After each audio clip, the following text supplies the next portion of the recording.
الحمد لله رب العالمين والصلاة والسلام على سيد الأنبياء والمرسلين وعلى آله وأصحابه أجمعين أما بعد فأعوذ بالله من الشيطان الرجيم بسم الله الرحمن الرحيم يا أيها الذين آمنوا استعينوا بالصبر والصلاة إن الله مع الصابرين ولا تقولوا لمن يقتل في سبيل الله أموات بل أحياء ولكن لا تشعرون صدق اللہ مولانا العظیم صدق وبلغنا رسوله النبی الأمی الأمین الحبیب الکریم۔ درود پاک تمام احباب، صلاۃ والسلام علیک یا سیدی یا رسول اللہ وعلى آلك وأصحابك يا سيدي يا حبيب الله۔ حسین بن علی تو نے سکھایا اہل دنیا کو، حسین بن علی تو نے سکھایا اہل دنیا کو، خدا کی راہ الفت میں سر اقدس کٹا دینا، یہی ہے عزم شبیری، یہی ہے رمز شبیری، یہی ہے عزم شبیری، یہی ہے رمز شبیری، کہ سجدہ کے لیے سر زیر خنجر بھی جھکا دینا۔ حمد و صلاۃ کے بعد قابل احترام حضرات علماء کرام، برادران اسلام، بزرگوں، دوستوں، عزیزوں، الحمدللہ ہم آج یہاں ذکر شہداء کربلا کے لیے جمع ہیں۔ ماشاءاللہ اہل کوٹلہ ہر سال شہداء کربلا کی بارگاہ میں اپنا نذرانہ عقیدت پیش کرتے ہیں۔ تو برادران اسلام، میں نے اپنے خیالات کے اظہار کے لیے جو آیات طیبات تلاوت کرنے کا شرف حاصل کیا ہے وہ معروف آیات ہیں۔ تو انسان کی زندگی میں غمی، خوشی، صحت، بیماری، اتار چڑھاؤ، غربت، امیری، سب حالات آتے رہتے ہیں۔ اللہ تعالیٰ نے قرآن کریم میں ہمیں یہ درس دیا، سبق دیا، رہنمائی دی کہ اے ایمان والو، زندگی میں جب بھی کوئی مشکل مرحلہ آئے، جب بھی کوئی مصیبت آئے، جب بھی کوئی پریشانی آئے، تو اس وقت ایک بندہ مومن کا کام کیا ہے؟ بندہ مومن شکوہ، شکایت، جزا فضا وا وہلا اور اللہ کے فیصلے پر شور نہیں مچاتا۔ بندہ مومن کا ایمان ہے کہ تقدیر کا خالق اللہ ہے۔ بولیے کون ہے؟ تقدیر کا خالق اللہ ہے۔ ہمارے حوالے سے تقدیر اچھی یا بری ہوتی ہے۔ دو آدمی لڑتے ہیں، جو جیت جاتا ہے وہ کہتا ہے میں خوش قسمت ہوں، اور جو ہار جاتا ہے وہ کہتا ہے میں بدبخت ہوں، میں بری قسمت والا ہوں۔ قسمت اپنی جگہ ٹھیک ہے، اس کا خالق اللہ ہے۔ بری یا اچھی ہمارے حوالے سے ہوتی ہے، یہ بات یاد رکھیں۔ خالق اللہ ہے، لہذا اللہ نے خیر ہی پیدا کیا ہے، خیر ہی خیر پیدا کیا ہے۔ تو بہرحال فرمایا جو بھی حالات ہوں، مشکل حالات ہوں، نشیب و فراز ہوں، ایمان والوں کو چاہیے، قرآن کریم نے فرمایا ایمان والو استعینوا، اللہ سے مدد طلب کرو، بالصبر والصلاۃ، دو چیزوں کے ساتھ، ایک صبر اور ایک نماز کے ساتھ۔ تو ان دو چیزوں کا دامن نہیں چھوڑنا، یہ تمام امت کو حکم ہے، تمام اہل اسلام کو حکم ہے۔ تو جو حکم اہل اسلام کو ہے، واضح بات ہے اس کے مخاطب اگر سارا جہان ہے تو سب سے پہلے اس کا مخاطب محمد مصطفیٰ کا خاندان ہے، میرے آقا کریم صلی اللہ علیہ وسلم کا خاندان ہے۔ لہذا اہل بیت نبوت انہیں پہلے خطاب ہے گویا کہ وہ قرآنی تعلیمات پر عمل کریں۔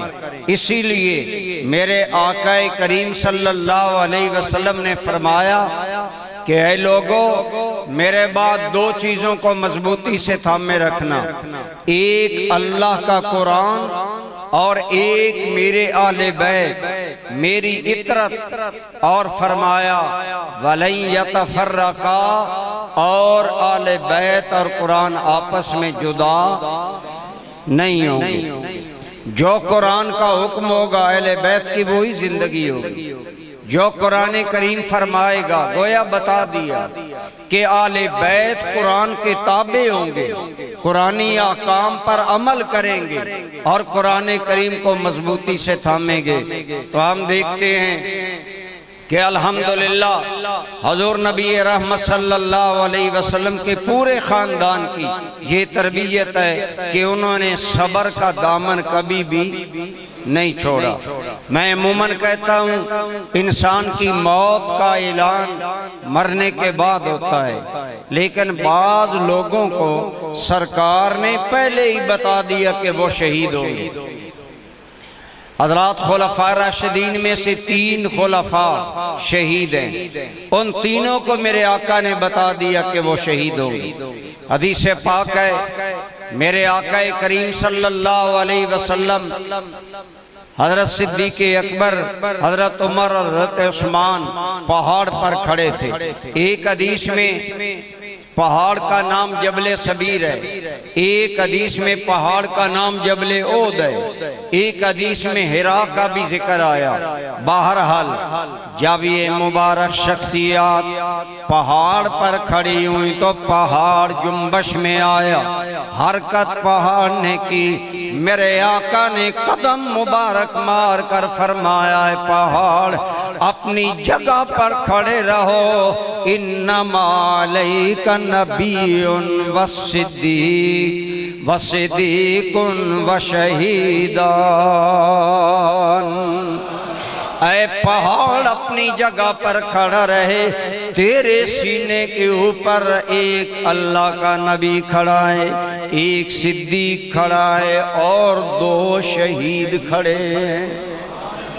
تو حضرت فاروق اعظم اور عثمان غنی کو سرکار نے پہلے گویا ڈکلیئر کر دیا کہ یہ میرے دو امتی شہید ہوں گے. حضرت علی کے بارے میں پہلے بتا دیا، فرمایا پہلی امتوں میں برا آدمی، بدبخت ترین آدمی وہ ہے جس نے جناب صالح علیہ السلام کی اونٹنی کے کونچے کاٹے، اور اس آخر امت میں بدترین آدمی وہ ہوگا جو علی مرتضیٰ کا گلا رنگین کرے گا. یعنی شہادت کا اشارہ حضرت علی کو بھی ملا. تو شہادت صحابہ کرام عزت سمجھتے تھے، شہادت کو سعادت سمجھتے تھے. آج تو اولیاء اتنا بگاڑ دیا گیا نا کہ امام حسین کی شہادت کا لفظ بھی لکھا جاتا ہے تو بڑے مغموم انداز میں، حالانکہ شہادت سے بڑھ کر انسان کے لیے موت کا کوئی اعلیٰ درجہ نہیں. اور حدیث پاک ہے کہ شہادت کی تمنا کیا کرو.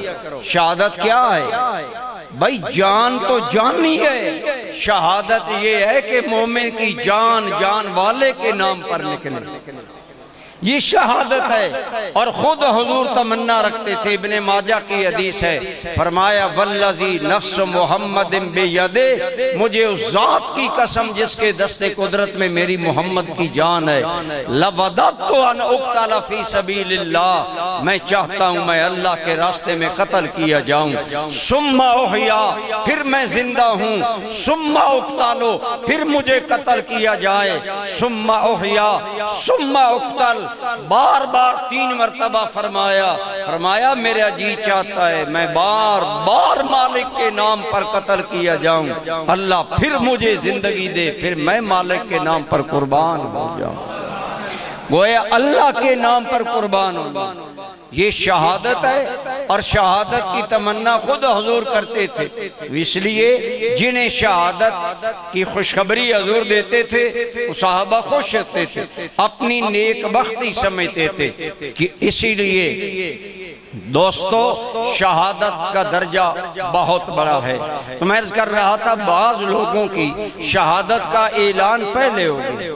اسی طرح امام حسین رضی اللہ تعالی عنہ ابھی بچپن میں ہیں، امام حسین کی شہادت کا اعلان ہو گیا. میرے آقا کریم صلی اللہ علیہ وسلم نے امام علی مقام کے بچپن میں ہی بتایا، ان ابنی الحسین سیقتل بِأَرْضٍ یقال لہا طف، میرا بیٹا حسین قتل کیا جائے گا. کہیں آیا میرے بیٹے کو میری امت ہی قتل کرے گی. تو یہ خبر گویا پہلے پھیل گئی. کیوں ایسا ہوا؟ اللہ تعالیٰ بندے کو آزمانا چاہتا ہے کہ بندہ کیا کرتا ہے. امام حسین کی شہادت کی خبر نبی کریم نے ام الفضل کو دی. ام الفضل نبی کریم کی چچی جان ہے، عباس ابن عبد المطلب کی حضور کے چچا جان کی بیوی ہیں. انہیں بتایا میرا بیٹا حسین شہید کیا جائے گا. حضرت سیدہ کے ذریعے اب سارے گھرانے کو پتا چل گیا کہ حضرت حسین پاک شہید ہوں گے. ایک حدیث سیدہ ام سلمہ سے مروی ہے. تو اس طرح حضرت علی بالکل قریب جانتے تھے کہ امام حسین شہید ہوں گے. ایک جنگ کے درمیان حضرت علی جب میدان کربلا کے قریب سے گزرے تو آپ نے فرمایا یہاں ان کے خیمے ہوں گے، یہاں ان کا مقتل ہوگا. اور غائبانہ طور پر فرمایا اے ابا عبداللہ، اے ابا عبداللہ، جب وہ وقت آئے تو صبر کرنا. کیا فرمایا؟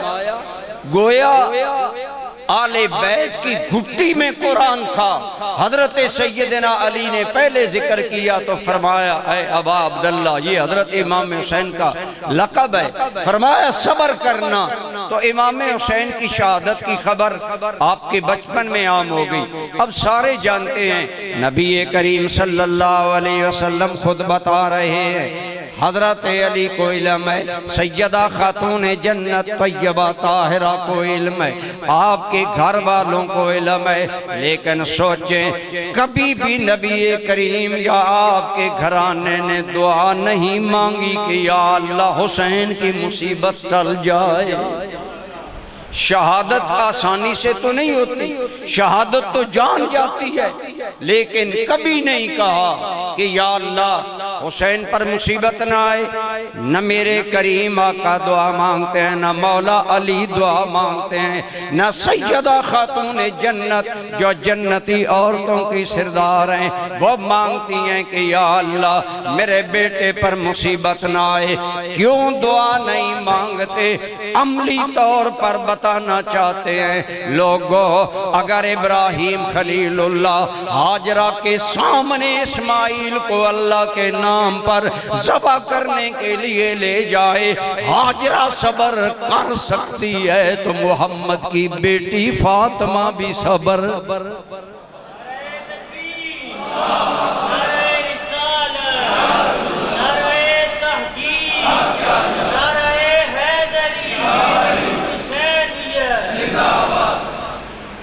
تو میں عرض یہ کر رہا ہوں کہ میرے کریم آقا کے سارے خاندان کے علم میں ہے، عام صحابہ کے علم میں بھی تھا۔ حضرت ابو ہریرہ انہیں سن بھی پتا تھا کہ آپ کب شہید ہوں گے، بلکہ امام حسین کی شہادت کی خبر سرکار نے سیدہ ام سلمہ کو دی تو اس حدیث کے اندر آتا ہے سرکار نے مٹی حضرت ام سلمہ کو دی۔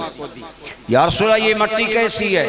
فرمایا ام سلمہ میرے پاس اللہ کا فرشتہ آیا اور خبر لایا ہے کہ میرا بیٹا حسین شہید کیا جائے گا، اور اس میدان کی مجھے مٹی دے کر گیا ہے۔ حضور نے وہ مٹی سیدہ ام سلمہ کے حوالے کی۔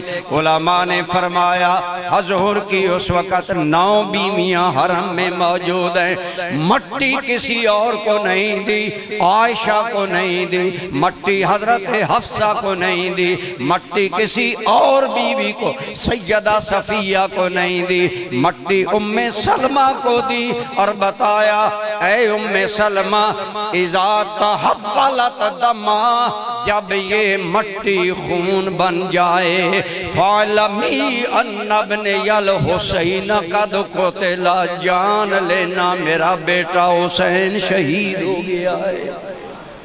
گویا زبان نبوت دیکھ رہی تھی حسین کی شہادت کے وقت ام سلمہ زندہ ہوں گی، انہیں مٹی دی اور فرمایا جب یہ مٹی خون بن جائے تو پھر ایسا ام سلمہ جان لینا میرا بیٹا شہید ہو گیا ہے۔ تو عرض یہ ہے امام حسین کی شہادت کی خبر بچپن میں ہوئی، لیکن کیوں؟ اس لیے کہ امام حسین کا مقام بلند و بالا ہے، تو آپ کے سارے خاندان کے علم میں ہے کہ یہ کیا کہتے ہیں، لیکن کوئی بھی بے صبری، بے کلی، بے چینی کا مظاہرہ نہیں کرتا، سارے دم بخود اور سارے خاموش ہیں۔ کیوں؟ اس لیے دنیا کو بتانا چاہتے ہیں لوگوں ہم جزا فضا والے، ہم ماتم والے، ہم ہائے ہائے کرنے والے، اللہ کے فیصلوں پر ناشکری کرنے والے نہیں، بلکہ ہم تو ساری کائنات کو اللہ کی رضا پر صبر کا درس دینے والے لوگ ہیں۔ ہم بتانا چاہتے ہیں کہ اللہ کے فیصلے پر ایک بندہ مومن کو راضی رہنا چاہیے، مطمئن رہنا چاہیے۔ اسی لیے حضرت حسن رضا بریلوی بولے، یہ اعلیٰ حضرت کے چھوٹے بھائی ہیں، آپ فرماتے ہیں گھر لوٹانا جان دینا کوئی تم سے سیکھ لے، گھر لوٹانا جان دینا کوئی تم سے سیکھ لے، جان عالم ہو فدا اے خاندان آل بیت، اے آل بیت کے مقدس گھرانے، ہماری جانیں بلکہ جہان کی جانیں تم پر قربان جائیں۔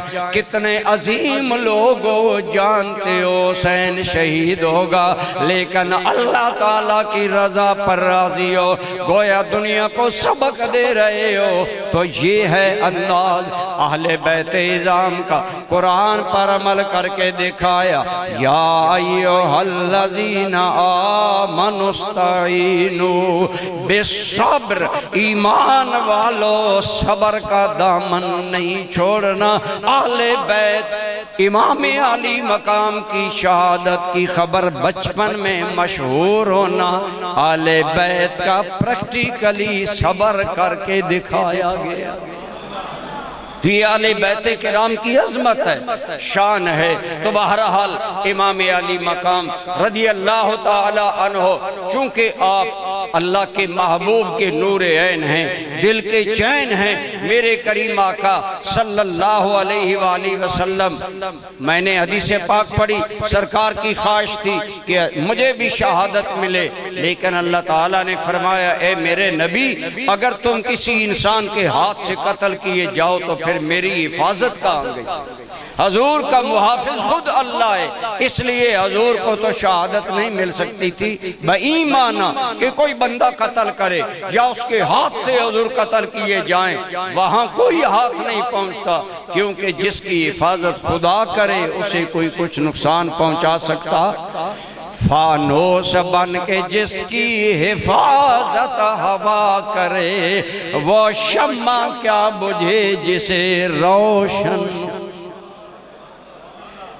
چونکہ نبوت کی شمع اللہ نے جلائی ہے، اس لیے اسے کوئی قتل نہیں کر سکتا۔ لیکن علماء نے فرمایا چونکہ حسنین کریمین رضی اللہ تعالی عنہما، امام حسن اور امام حسین، ان کا تکوینی وجود یعنی باڈی سٹرکچر ایسا تھا، حدیث پاک میں آتا ہے امام حسن سینے سے لے کر سر تک رسول اللہ کی تصویر سے، امام حسن سر سے سینے تک نبی پاک کے حسن کا مظہر تھے، جو آپ کو دیکھتا۔ صحابہ کرام کے بہت سے اقوال ہیں کہ سب سے زیادہ نبی پاک سے مشابہت رکھنے والے انسان حضرت حسن ابن علی تھے، کیونکہ اوپر والا دھاڑ آپ کا نبی پاک سے ملتا تھا، اور امام حسین ناف سے لے کر پاؤں تک نبی پاک کی تصویر تھے۔ علماء کرام نے فرمایا بظاہر نبی پاک کو تو شہادت ملتی تو اللہ کی حفاظت پر اعتراض آتا، لہٰذا اللہ کریم نے وہ حسنین جو دونوں بھائی مل کر نبی کا پیکر بنتے تھے، ان دونوں کو شہادت دے کر گویا اپنے نبی کے سائے کو شہادت عطا فرما دی ہے۔ امام حسن آدھے حضور سے مشابہت رکھتے ہیں، آدھے امام حسین رکھتے ہیں، ان دونوں کو شہادت ملی۔ حضرت امام حسن کو بھی شہادت ملی، امام حسین کو بھی شہادت ملی، اس لیے یہ دونوں شہیدوں کے سرتاج ہیں، دونوں شہیدوں کے اندر نمایاں نام رکھتے ہیں۔ بہرحال حضور کے خاندان کے اور لوگوں کو بھی شہادت ملی۔ حضرت امیر حمزہ سید الشہداء ہیں حدیث پاک کے مطابق، ان کا اپنا مقام ہے، یہ نبی پاک کے چچا جان تھے، لہٰذا ان سب آل بیت کے افراد کو اللہ تعالیٰ نے شہادت عطا فرمائی۔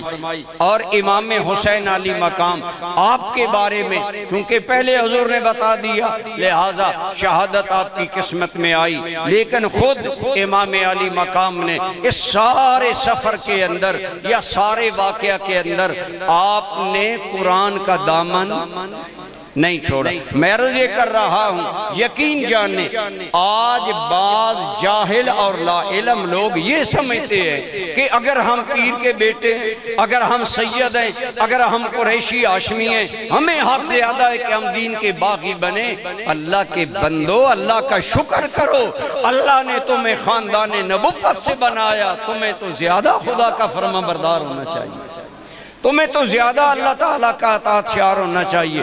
اس لیے اس جہالت کو ختم کرنا ہوگا کہ سید کو نماز کی کوئی ضرورت نہیں، قریشی ہاشمی کو دین کی کوئی ضرورت نہیں، یا کسی پیر کے بیٹے کو کوئی دین کی ضرورت نہیں۔ ان کو زیادہ ضرورت بھی ہے اور انہوں نے زیادہ عمل کر کے بھی دکھایا۔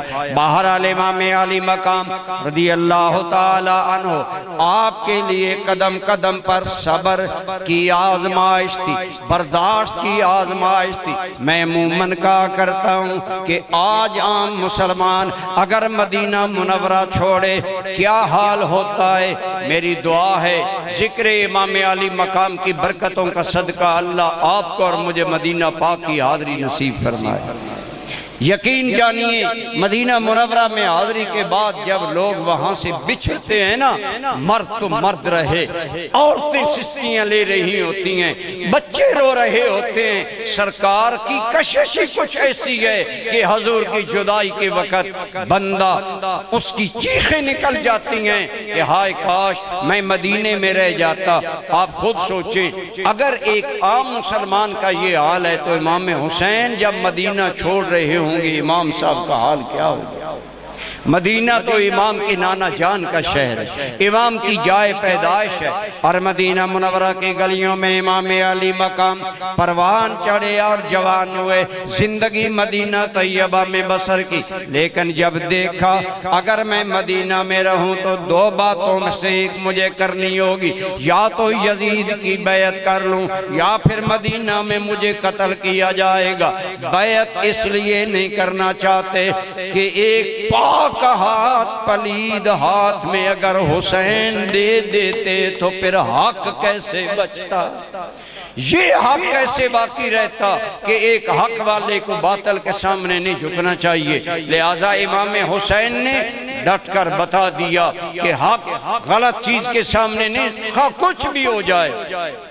بہرحال امام علی مقام رضی اللہ تعالی عنہ آپ نے سوچا کہ میں مدینہ طیبہ سے ہجرت کر جاتا ہوں، میری وجہ سے نانا جان کے شہر کی حرمت عزت پامال نہ ہو، مدینہ منورہ کی حرمت پامال نہ ہو، لہٰذا امام علی مقام مدینہ منورہ سے مکہ کی جانب ہجرت کر جاتے ہیں۔ آپ خود سوچیں امام علی مقام پر کیا گزر رہا ہوگا، لیکن میں کہا کرتا ہوں ایمان سے بتائیے کہ جنتوں والا شہر چھوڑ کر ان مقتل میں جانا، قتل گاہ کی طرف جانا کتنا مشکل ہے، لیکن امام علی مقام نے سب کچھ اللہ کی رضا میں گوارا کر لیا۔ اس لیے شاعر کہتا ہے کسی نے جب وطن پوچھا تو شاہ نے آگے فرمایا، مدینہ والے کہلاتے تھے اب ہیں کربلا والے، کہ ہم تو مدینہ سے نکلے ہیں، کرب و بلا کے مسافر بنے، کرب دکھ درد بلائیں آزمائشیں سینے سے لگائی ہیں، کیوں لگائی ہیں؟ اللہ کی رضا کے لیے یہ راستہ اپنایا ہے۔ اور امام علی مقام نے اس مشکل وقت میں بھی صبر کیا۔ آپ مکہ مکرمہ آئے، وہاں کوفیوں کے خط آئے، کوفہ کے اندر بظاہر حضرت علی کے محب لوگ زیادہ تھے، آل بیت کے محب لوگ زیادہ تھے، اور وہ یہ ظاہر کرتے تھے کہ ہم آل بیت سے محبت کرتے ہیں، اور جتنے خطوط آئے ان سب خطوط کے اندر یہی ہوتا تھا کہ اے حسین ابن علی، یہ خط آپ کو لکھنے والے آپ کے اور آپ کے ابا علی کے شیعہ ہیں۔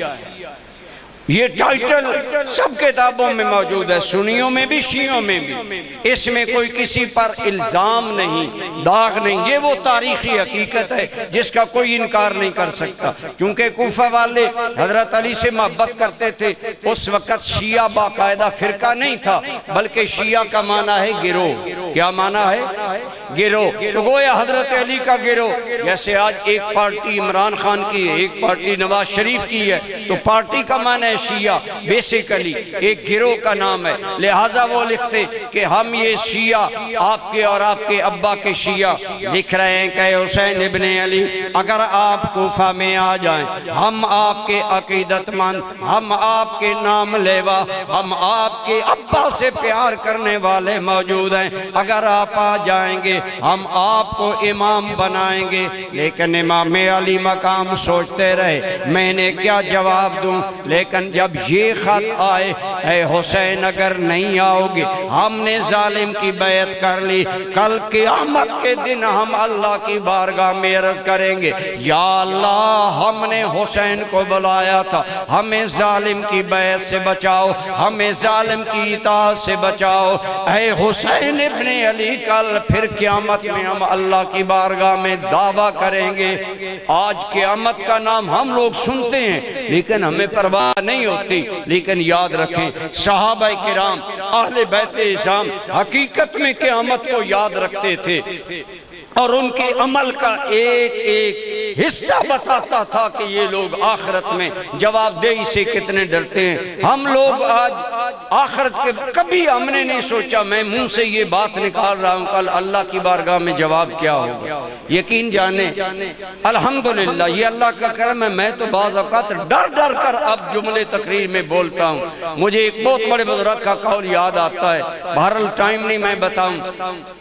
جب انہوں نے کہا کہ اے حسین ابن علی کل قیامت میں ہم اللہ کے سامنے شکایت لگائیں گے کہ ہم نے حسین کو بلایا تھا، ہمیں حسین نے ظالم کی بیعت سے نہیں بچایا، تو اب امام علی مقام ہے مکہ مکرمہ میں، مکہ مکرمہ کو چھوڑنا میرے بھائی کوئی تھوڑا حوصلہ نہیں ہے، کوئی تھوڑی قربانی نہیں ہے۔ امام علی مقام آپ نے مکہ کو چھوڑا اور سوئے کوفہ روانہ ہوئے، اور اس لیے روانہ ہوئے یہ لوگ کل نہ کہہ سکیں کہ حسین نے ہمیں ظالموں سے بچایا، بچانے کے لیے کوئی کاوش، کوئی تدبیر، کوئی عمل کیا۔ اسی لیے میں کہتا ہوں اے حسین ابن علی تیری اس قربانی کو سلام ہے، خود اور خاندان خون میں ڈوب گئے، امت کی کشتی کو بچا گئے۔ ہم عموماً سمجھتے ہیں یہ کشتی بچانا مطلب ہے کہ پانی میں کنارے لگانا، ایکچولی جو شاہ صاحب نے بھی شعر پڑھے ان کا مفہوم یہ ہوتا ہے دین کو بچانا یا امت کو بچانا، اس کا مطلب یہ ہے امت کو ایسا راستہ بتانا جو راستہ دو جہاں میں نجات کا ذریعہ ہے۔ یہ مفہوم ذہن میں رکھا کریں۔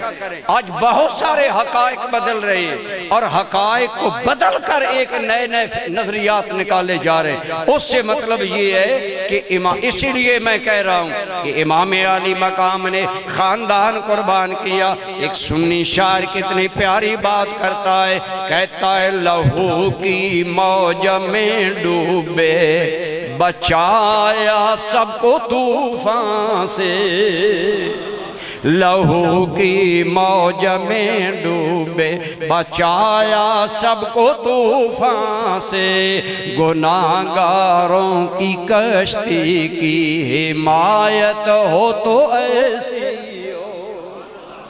اب دیکھیں نا، آپ صرف ایک ذہن لے کر بیٹھتے ہیں کہ پہنچیں کربلا میں اور تیر و تفنگ ہاتھ میں ہوں، آل بیت کے بدن میں کتنے تیر لگے، کتنی تلواریں۔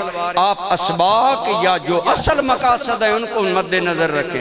آج آپ دیکھیں آپ کا ملک تماشا بنا ہوا ہے، کھلونا بنا ہوا ہے، عدالت نام کی کوئی شے نہیں، عدل نام کی کوئی شے نہیں۔ ایک دن آتا ہے عمران خان غدار ہے، اگلے دن آتا ہے عمران خان وزیر اعظم کا امیدوار ہے، عمران خان ہو شہباز شریف ہو، کوئی ہمارے ملک کے کھلونا بنایا جا رہا ہے۔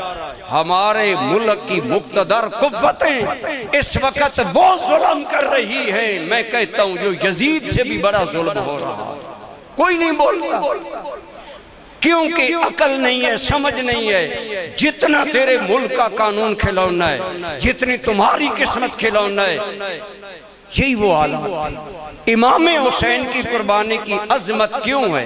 کیوں اس کی ہے؟ اس لیے کہ امام حسین نے ایک نقطہ نظر دیا کہ جان تو جا سکتی ہے لیکن ہاتھ باطل کے ہاتھ میں نہیں جا سکتا۔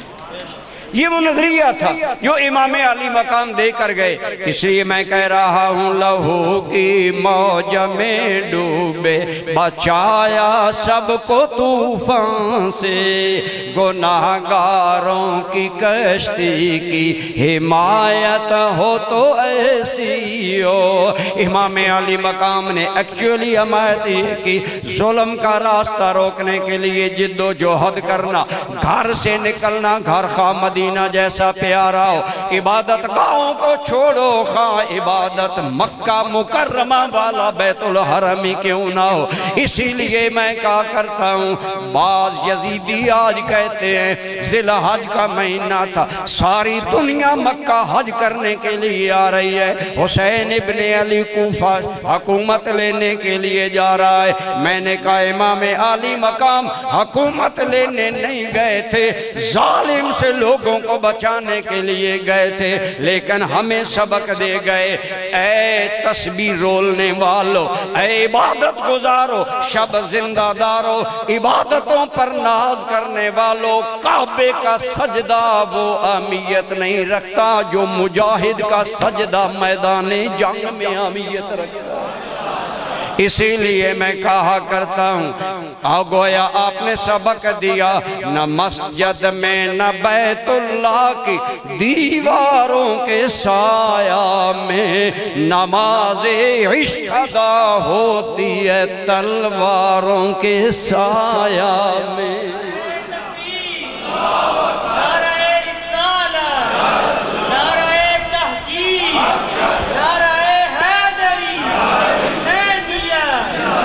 تو بہرحال امام علی مقام آپ نے ہمیں سبق دیا کہ ظلم کا راستہ روکنے کے لیے مومن جو کر سکے کرنا چاہیے، بشرطے کہ ہمت ہو ظلم کا راستہ بدلنے کا۔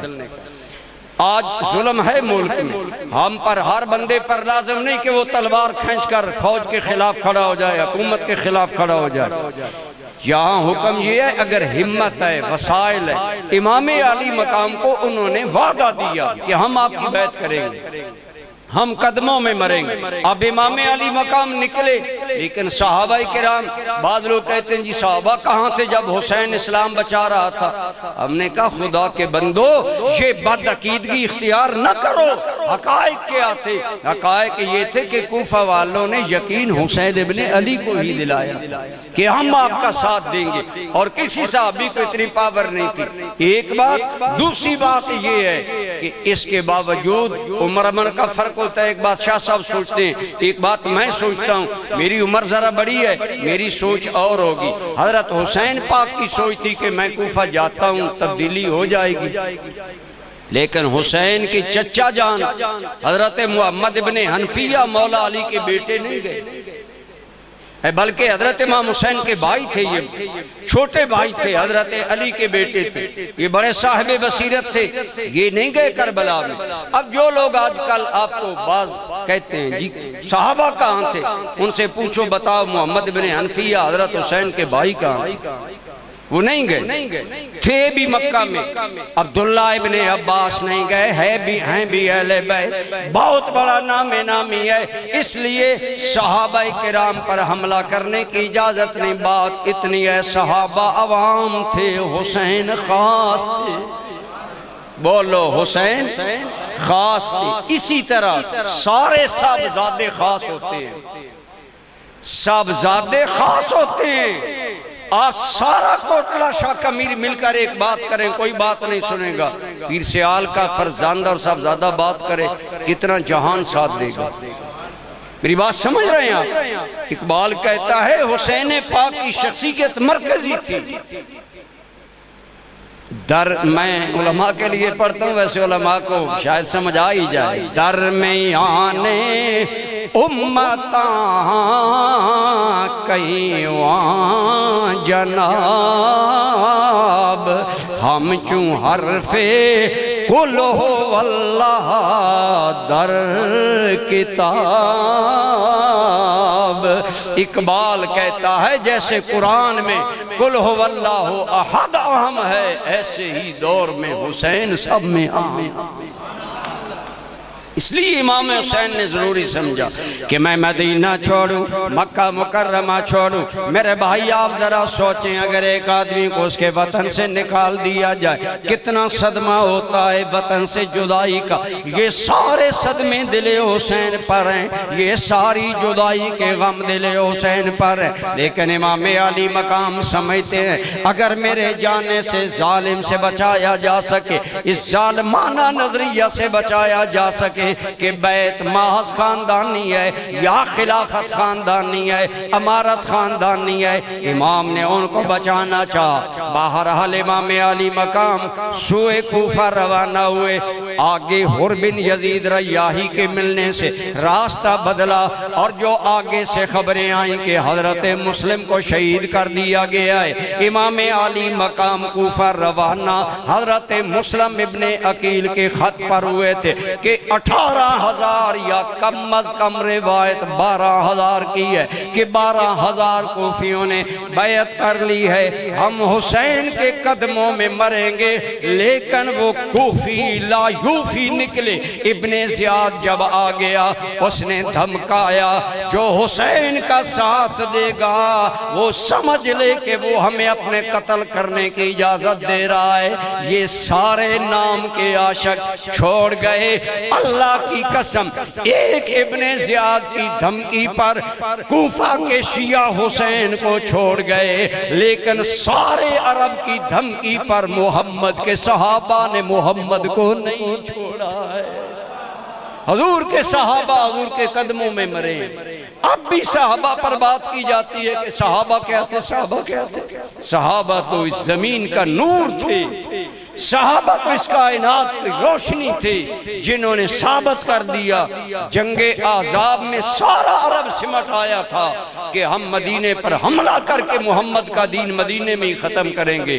اللہ کی قسم 3 دن کے بھوکے صحابہ پیٹ پر پتھر باندھ کر خندق کھود رہے تھے اور بڑی مستی میں شعر پڑھ رہے تھے، لا عیش الا عیش الاخرہ، زندگی دنیا کی نہیں چاہیے، زندگی تو آخرت کی چاہیے۔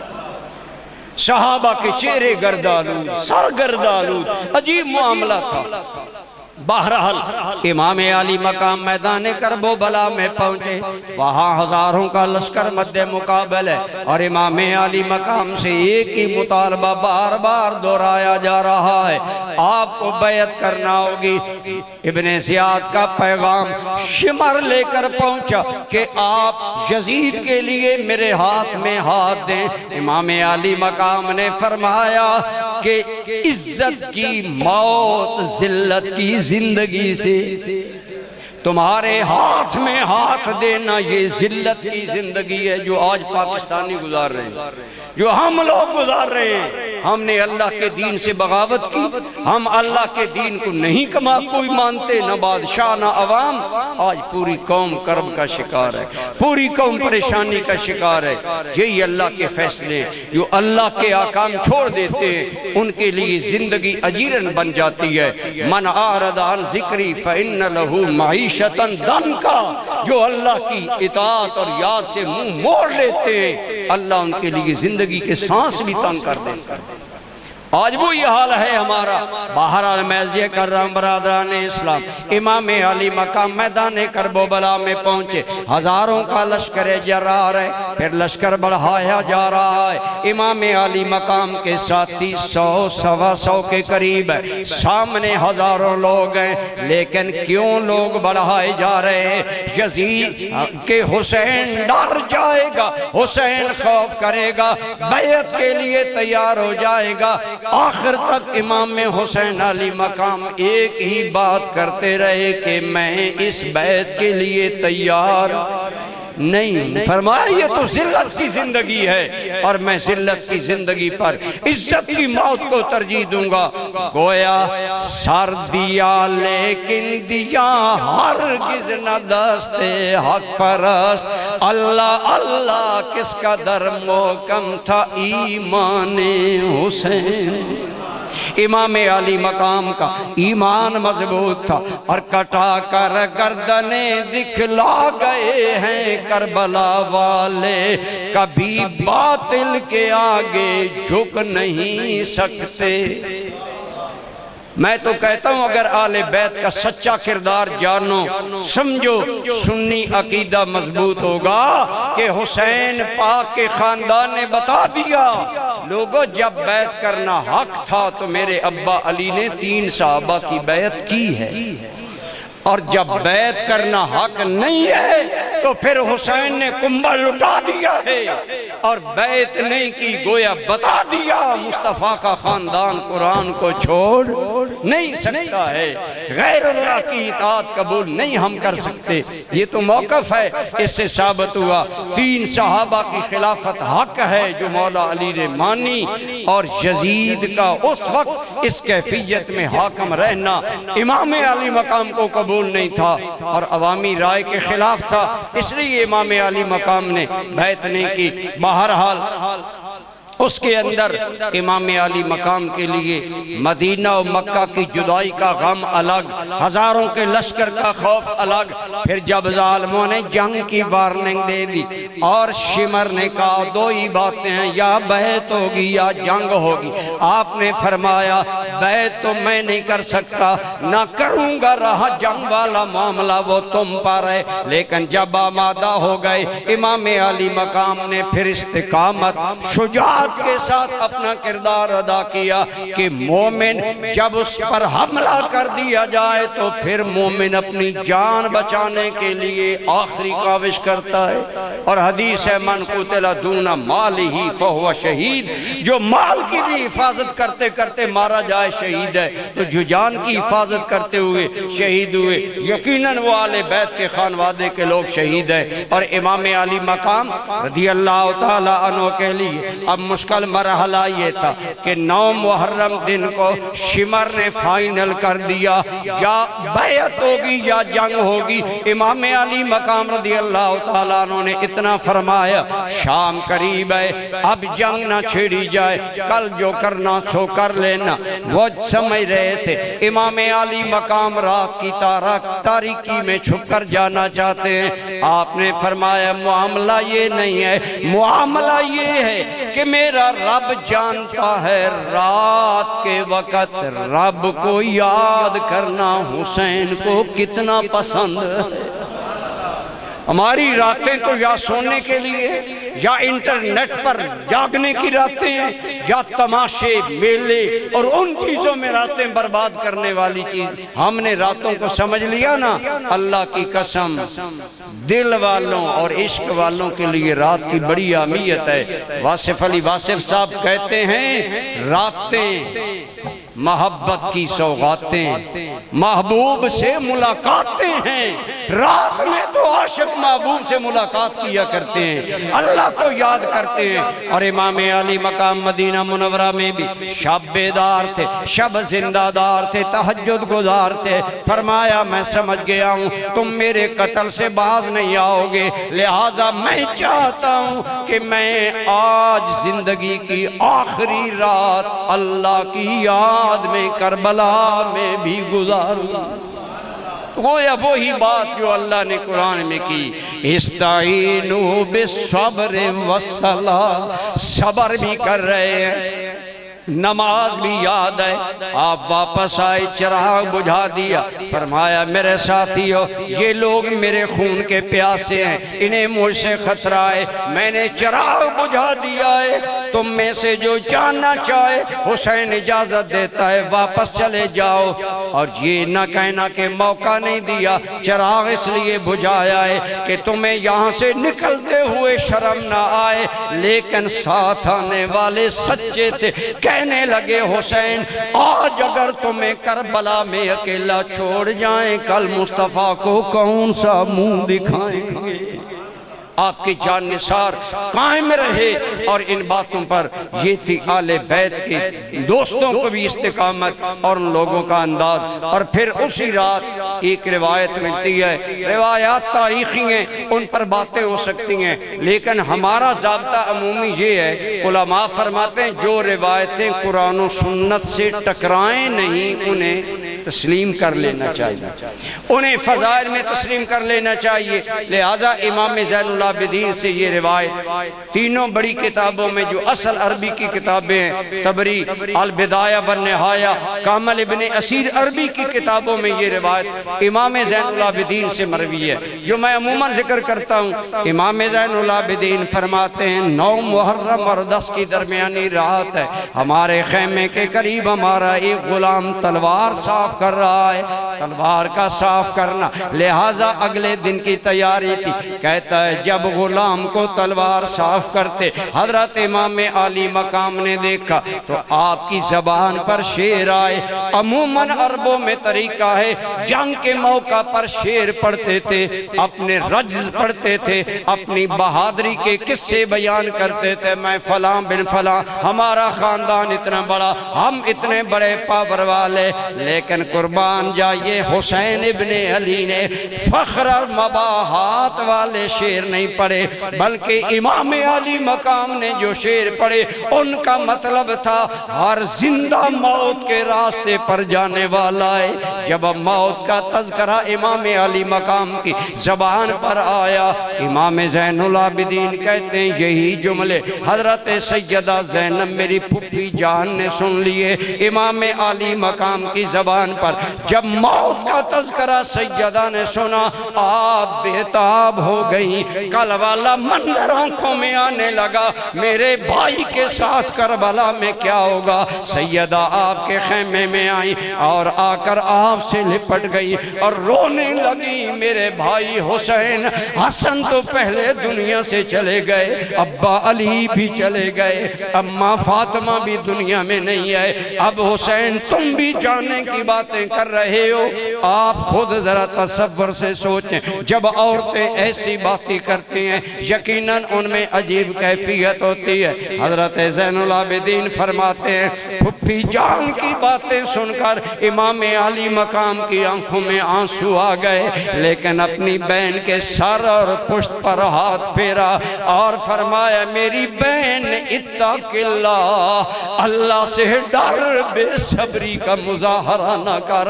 اے میری بہن ایسی کوئی بات منہ سے نہ نکال جو بے صبری پر مبنی ہو، بلکہ آگے فرمایا اے میری بہن زینب کل تجھے دو منظر دیکھنا پڑے، گویا اپنی شہادت کی جانب اشارہ تھا۔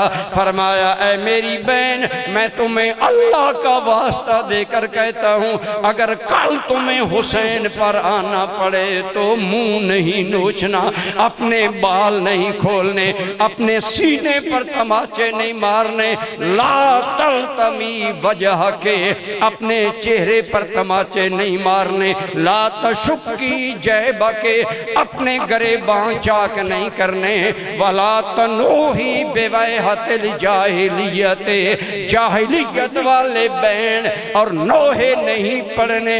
آج تو نوحوں کو اسلام کا شعار بتایا جا رہا ہے، سید کربلا میں بین کو نوحہ خانی سے منع کر رہا ہے اور امام حسین منع کر رہے ہیں۔ یہ الفاظ سب کتابوں میں موجود ہیں، آپ دیانتداری سے کوئی کتاب پڑھ کر دیکھیں۔ اور میں تو ابتدائی عربی تینوں جو ماخذ ہیں اصل تاریخی حوالے سے، بہرحال ہے تو تاریخ، وہ اہمیت تو نہیں جو قرآن و سنت کی ہے، لیکن سیدنا امام علی مقام رضی اللہ تعالیٰ عنہ آپ نے اپنی ہمشیرہ محترمہ کو وہاں پر بھی صبر کی تلقین کی، گویا بتایا میری بہن ہم وہ لوگ نہیں جو اللہ کے فیصلوں پر واویلا کریں، ہم وہ لوگ ہیں جو یار کی مرضی پر راضی رہنے والے۔ اور پھر وقت نے ثابت کر دیا، خود امام علی مقام رضی اللہ تعالیٰ عنہ آپ نے بھی صبر کیا۔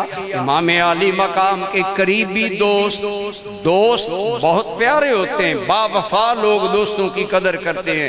امام علی مقام کے با وفا دوست ایک ایک کر کے شہید ہو گئے، امام علی مقام نے سب پر صبر کیا۔ پھر آپ کے خاندان کے 18 انسان نوجوان جن میں کچھ بچے شامل تھے شہید ہوئے، لیکن کوئی ایک بھی جملہ حضرت امام علی مقام کی بے کلی، بے چینی، ہاں انسانی جو معاملہ ہے، حدیث پاک کے مطابق آنکھوں سے آنسو آنا یہ رحمت ہے۔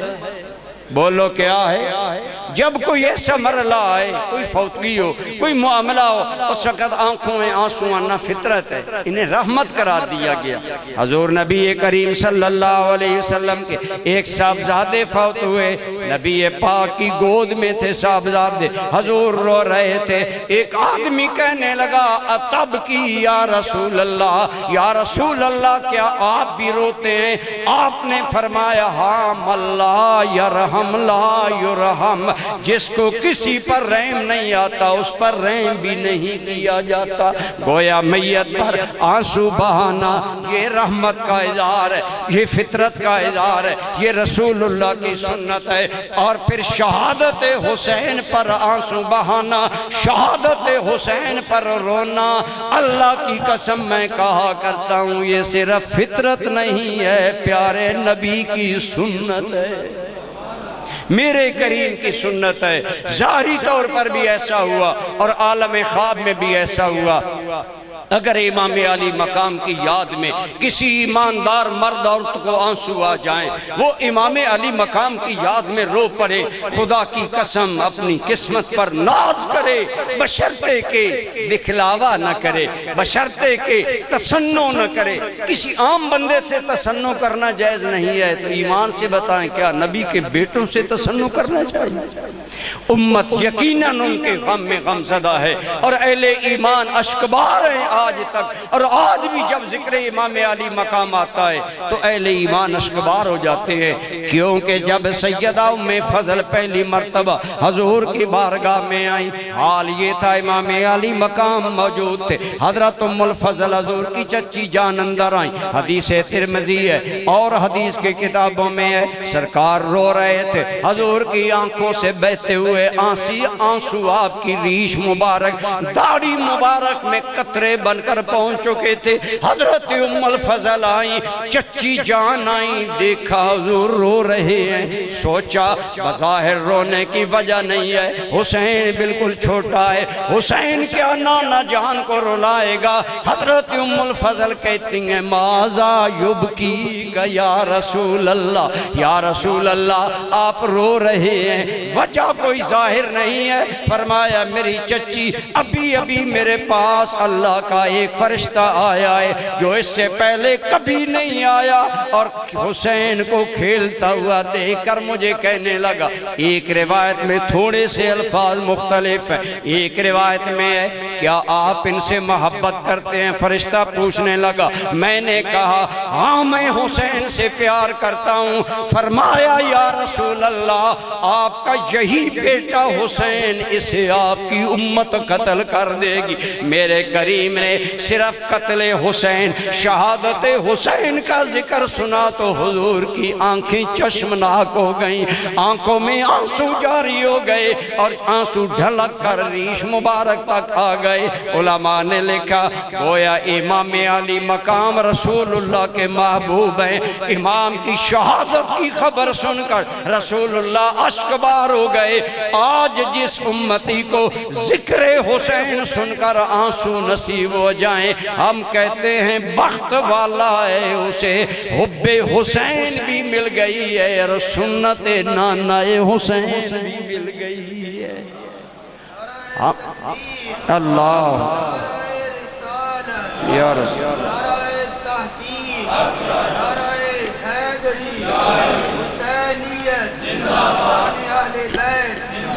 اسی طرح حدیث پاک میں آتا ہے سیدہ ام سلمہ جنہیں حضور نے مٹی دی تھی، ان سے ایک حدیث پاک مشکاہ شریف میں ہے، دیگر کتابوں میں بھی ہے۔ سیدہ کہتی ہیں میں سو رہی تھی، مجھے خواب میں حضور نبی کریم کا دیدار نصیب ہوا، اور اس حال میں نصیب ہوا۔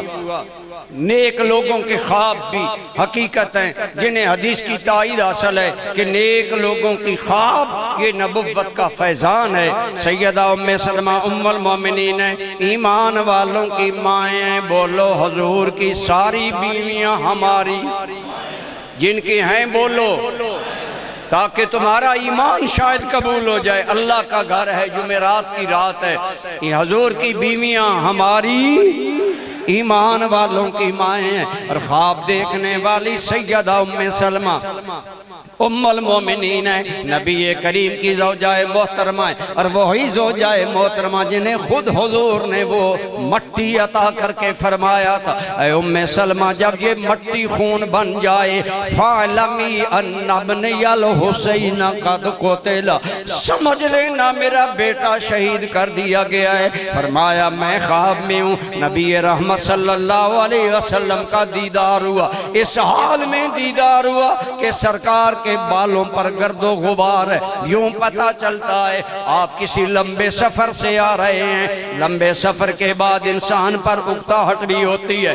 آثار بھی ہوتے ہیں۔ فرماتی ہیں وہ سارے آثار نبی کریم پر ہیں، اور آپ کے ہاتھ میں ایک چھوٹی سی شیشی ہے۔ میں نے عرض کیا یا رسول اللہ یہ شیشی کیا ہے؟ فرمایا لا ازال التقط دم الحسین و اصحابہ، میں حسین اور حسین کے ساتھیوں کا خون اٹھاتا رہا، جمع کرتا رہا۔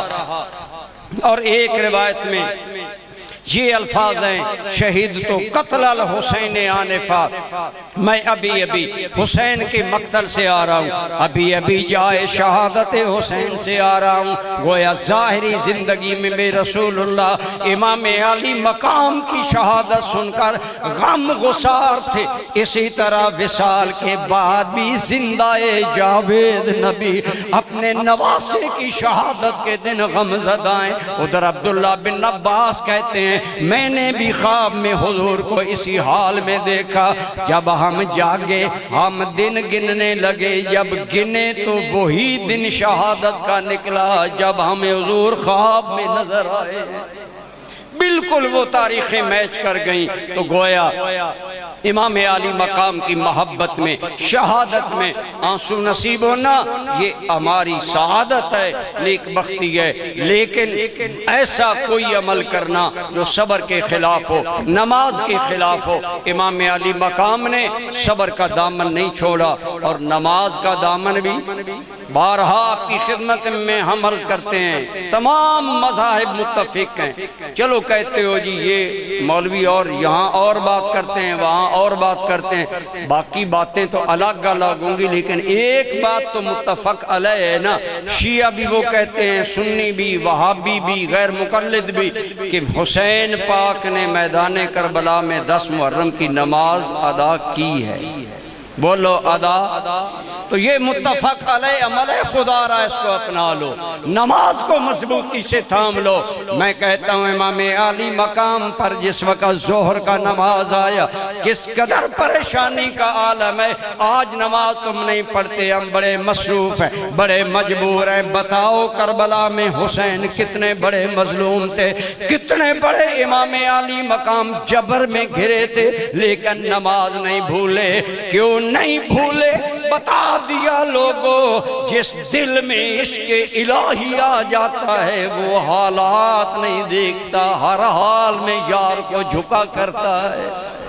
اسی لیے میں کہتا ہوں اس عشق دی ریت جہاں تھی جدا، نہ اے راہ ویکھدا نہ کو راہ ویکھدا، جتھے چاندہ جھکا لیندا عاشق دا سر، نہ اے کعبہ تے نہ کربلا ویکھدا۔ امام علی مقام آپ نے نماز کا دامن آخر وقت تک نہیں چھوڑا۔ آئیے ہم بھی نماز اور صبر ان دو چیزوں کو اپنی زندگی میں خصوصی ایک ضروری بات۔ عموماً ہم سمجھتے ہیں شاید ان آیتوں کا تعلق استعینوا بالصبر والصلاۃ، اس کا تعلق کربلا سے ہی ہے، اس کا تعلق صرف محرم الحرام سے ہی ہے یا امام حسین کی شہادت سے ہی ہے۔ نہیں اللہ کے بندو، اس آیت کا تعلق پوری زندگی سے ہے کہ پوری زندگی میں صبر اپناؤ۔ بولو کیا کرو؟ مل کر بولو۔ ایمان سے آپ بتائیں اگر ہم صبر اختیار کر لیں کیا ہماری عدالتیں یوں ہی آباد رہیں؟ اگر آپ صبر کریں گے لڑائیاں نہیں ہوں گی، اگر آپ صبر کریں گے جھگڑے نہیں ہوں گے، اگر آپ صبر کریں گے یوں عدالتیں آباد نہیں ہوں گی۔ بات بات پر آپ اوور ہو کر لڑنا شروع کر دیں، گالیاں دینا شروع کر دیں، یا کافر مشرک کا فتویٰ لگانا شروع کر دیں۔ خدا را عملی زندگی میں صبر، حلم اور تحمل برداشت کریں۔ اپنی زندگی میں ان باتوں کو برداشت اور حلم کو اپنی زندگی بنائیں جیسے حسین ابن علی کے بھائی حسن ابن علی نے بنائے۔ امام حسن رضی اللہ تعالیٰ عنہ آپ کی شہادت کا تھوڑا سا ذکر سن لیں۔ آپ کو کئی مرتبہ زہر دیا گیا، آپ بچ جاتے۔ آخری مرتبہ جب زہر دیا گیا، امام حسن پر شدید زہر آپ کو دیا گیا، حتیٰ کہ جگر اور کلیجے کے ٹکڑے کٹ کٹ کر پاخانے میں آنے لگے۔ انتہائی بے چینی ہے۔ امام علی مقام نے پوچھا، بھائی حسن آپ کو زہر کس نے دیا؟ آج ٹکے ٹکے کا بندہ فوراً بولتا ہے امام حسن کی بیوی نے زہر دیا۔ خدا کے بندوں، نہ تحقیق ہے نہ پتہ ہے کیا امام حسن نے خود فرمایا؟ تاریخی روایتیں غلط ہو سکتی ہیں، اس لیے خدا را تاریخ کے پیچھے ایمان برباد نہ کرو۔ تاریخ تو یہ ہے، عمران خان کہتا ہے میں لوٹی ہوئی ساری دولت لوں گا، دوسری طرف تاریخ کہتی ہے عمران خان آپ خود اس پر یہ کیس ہے وہ کیس ہے۔ یہ ہے تاریخ جو آج کل آپ لڑائی دیکھ رہے ہیں۔ اس لیے تاریخ پر عقیدے کی بنیاد نہ رکھیں، تاریخ غلط ہو سکتی ہے۔ بولو حدیث غلط، رب کا فرمان غلط، اور رب کا فرمان کہتا ہے صبر اختیار کرو، نماز پڑھا کرو۔ شہید زندہ ہیں اور زندہ کو ماتم کرنا چاہیے؟ رب کے قرآن کا فیصلہ ہے شہید زندہ ہے، اس لیے سنی ماتم نہیں کرتا، شہید سلام کے قابل ہیں۔ سنی کہتا ہے اے حسین ابن علی تیری شہادت کو سلام۔ سارے بولو حاضری لگواؤ، اے حسین ابن علی۔ ابھی سارے نہیں بولے، سب بولو اے حسین ابن علی۔ صبر و استقلال و ہمت اور جرت کو سلام، بھیجتا ہے تیری روح پاک پر انور سلام، تیری مدحت پر ہو اس کی زندگی کا اختتام۔ ہماری تو تمنا ہے ہماری موت بھی نام حسین لیتے ہوئے آئے، ہمیں موت بھی امام علی مقام کی محبت اور عقیدت میں آئے۔ لیکن ضروری بات یہ عرض کرنا چاہتا ہوں، خدا را عقیدہ وہ رکھو جو قرآن میں ہے یا حدیث میں ہے۔ تاریخ جھوٹی ہے، قرآن کے مقابلے میں جھوٹی ہے۔ ویسے تو تاریخ ہے ہی، اس کے اندر باتیں ہیں، لیکن اگر قرآن کے مقابلے میں ہو، حدیث کے مقابلے میں ہو، صحابہ کی دیانت کے مقابلے میں ہو، ہم کہیں گے تاریخ غلط ہے، مصطفیٰ کے صحابہ ٹھیک ہے، تاریخ غلط ہے، نبی کی آل بیت ٹھیک ہے۔ ایک بات، اور دوسری بات صبر اپنی عام زندگی میں اپنائیں، خدا را صبر کیا کرے۔ نوجوان موٹر سائیکل چلا رہے ہیں، ایک منٹ کے صبر کے بغیر آپ دوڑتے ہیں، ایکسیڈنٹ ہو جاتا ہے، بعض اوقات جان بھی چلی جاتی، سارا خاندان آپ سوگوار چھوڑ کر ایک منٹ کی جلد بازی میں جان بھی دے گئے۔ اور حدیث ہے العجلۃ من الشیطان، جلد بازی شیطان کی طرف سے ہے، اور معاملات میں تحمل رب رحمان کی طرف سے۔ ساری زندگی میں صبر، حلم، برداشت، آہستہ معاملات میں سوچنا۔ بہت سارے لوگ مجھے بھی ایکسپائر کرتے ہیں، آپ کو ایسی تقریریں کرنی چاہیے، لیکن ہمارے مد نظر یہی قرآن کے ارشاد ہوتا ہے، ہمیں بے صبرہ ہو کر کسی پر کفر کا فتویٰ، شرک کا فتویٰ، گستاخ کا فتویٰ، بے ایمان کا فتویٰ لگانے کی اجازت نہیں ہے۔ ہزار بار سوچیں کسی کو کافر کہنے سے پہلے، کیونکہ جب بندہ کسی کو کافر کہتا ہے، اگر وہ کافر نہیں ہے تو کہنے والا خود کافر ہو جاتا ہے۔ یہ مذاق نہیں ہے، یہ اپنا ایمان داؤ پر لگانا ہے۔ اس لیے یہ ہدایات لے کر محرم میں داخل ہوں، اہل بیت کی محبت دل میں بسائیں، اہل سنت علماء کی تقاریر سنا کریں، اور وہ تقاریر سنا کریں جو قرآن و سنت کے مطابق ہوں، جو ڈھکوسلے ہوں، جو چٹکلے ہوں، ان کی کوئی حیثیت نہیں ہے۔ اصل حیثیت قرآن و حدیث کی ہے۔ دعا ہے اللہ آپ کو اور مجھے امام حسین کی غلامی میں زندہ رکھے۔